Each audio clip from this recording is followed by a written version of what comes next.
wa ma kunna mu'adzibina hatta nab'atha rasulah. Dan sekali-kali kami tidaklah akan mendatangkan azab hingga kami mengutus seorang rasul. Pertanyaan kita, azab pasti diberikan. Dan mengapa azab itu diberikan? Tentunya karena orang itu melakukan sebuah kesalahan, melakukan sebuah dosa. Siapa yang dapat merubah diri seseorang agar tidak melakukan perbuatan dosa, atau siapa yang dapat merubah sehingga orang itu melakukan sebuah kebaikan sehingga dia mendapatkan pahala? Kan hanya orang itu. Jadi perubahan hidup ini bukan dari siapa-siapa, dari diri kita. Innallaha la yughayyiru ma biqaumin hatta yughayyiru ma bi anfusihim. Kalau ini di mana kebaikan, ya kebaikan. Kalau keburukan, keburukan.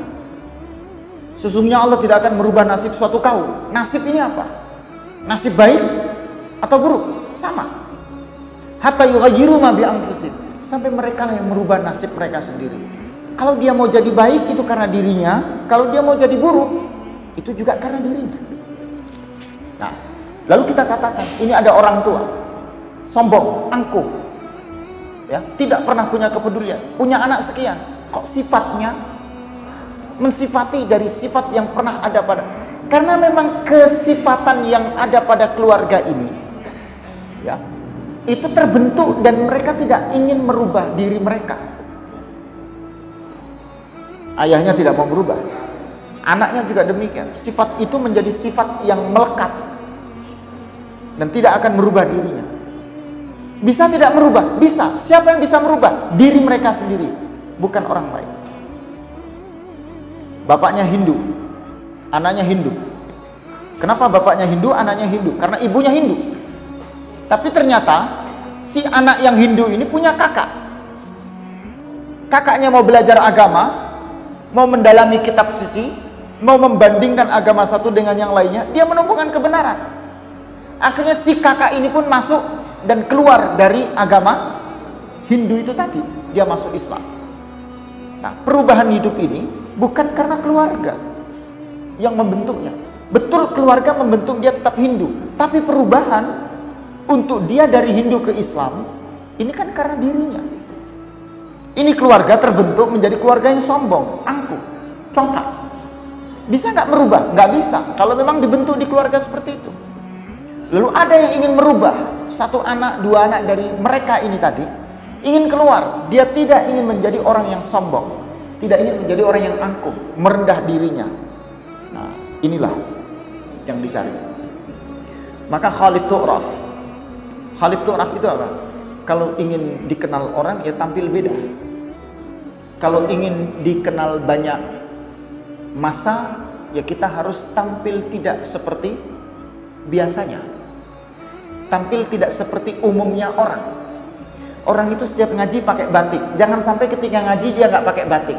Karena batik itu ciri khas dia, ikon dirinya. Orang itu setiap ke masjid pasti pakai sarung. Nah, dia kan tampil tidak seperti orang lainnya. Ada yang kadang-kadang pakai baju kotak-kotak, pakai garis-garis, besoknya pakai koko panjang, besoknya pakai lengan pendek, besoknya pakai kaos. Wah, ini orang ini berarti tidak punya ikon. Orang ini tidak ingin tampil seperti dirinya, tapi dia tampil seperti banyak orangnya. Nah, orang-orang yang diharapkan kan orang yang tampil tidak seperti orang pada umumnya. Nah, kalau pada umumnya di situ keluarga besarnya sombong, dia harus tampil tidak seperti orang yang sombong. Tidak seperti keluarga besar yang membentuk kehidupan dirinya. Kalau dia orang-orang yang salah, belum mendapatkan hidayah, dia harus tampil. Dari sekian banyak adik-beradiknya, mana sebenarnya hidayah yang benar untuk hidupnya. Nah, jadi tampil untuk beda ini dilihat dari sisi mananya. Ketika itu memang untuk kebaikan, ya kebaikan yang dipakai. Kalau untuk keburukan, ya buruklah yang digunakan. Ya. Ingin jadi orang terkenal, mau ya silakan lakukan keanehan di jalan raya, kita akan menjadi orang yang terkenal, ya. Bawa apa itu, batuk kelapa gitu, diikat-ikat, digigit-gigit, itu semua orang akan melihat kita menjadi orang yang terkenal. Tapi ini untuk makna yang negatif. negatif. Yang kita inginkan ini untuk sesuatu yang positif. Kullu mauludin yuladu 'alal fitrah. Setiap yang dilahirkan, dia dilahirkan dalam keadaan fitrah. Fa'abawa, kedua orang tuanya lah, yuhawwidanihi au yunassiranihi au yumajjisanihi. Ya. Jadi yang menjadikan dia beragama Yahudi, Nasrani atau Majusi ini kan kedua orang tuanya. Artinya pengaruh itu tetap ada. Pengaruh lingkungan. Lingkungan di mana dia dibesarkan. Tetapi fitrahnya kan tidak lingkungan. Fitrahnya kan dia dilahirkan dalam asal muasalnya. Akar daripada keadaannya asli, keutuhannya, ya dia fitrahnya tauhid. Nah makanya sekarang kita mau merujuk kemana? Kenapa Anda sombong setelah Anda menjadi orang kaya? Baliklah. Dulu ketika kita belum dilahirkan di muka bumi ini, kita bukan menjadi orang yang punya apa-apa. Mengapa kita sombong? Mengapa Anda sombong ketika Anda punya jabatan? Balikkan. Dulu ketika kita dilahirkan di alam semesta ini, kita nggak punya apa-apa. Jadi mengembalikan ke fitrah aslinya. Nah, kira-kira di situ ya.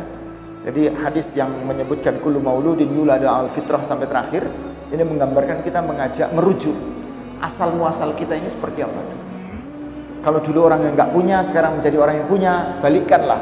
Dulu kita pernah menjadi orang yang tidak punya, maka jangan jadi sombong. Suami dan istri saling sombong-sombongan, adu kesombongan, balikkan. Dulu ketika kita pernikahan, ketika akad nikah, apakah kita saling sombong menyombongi? Kan juga tidak.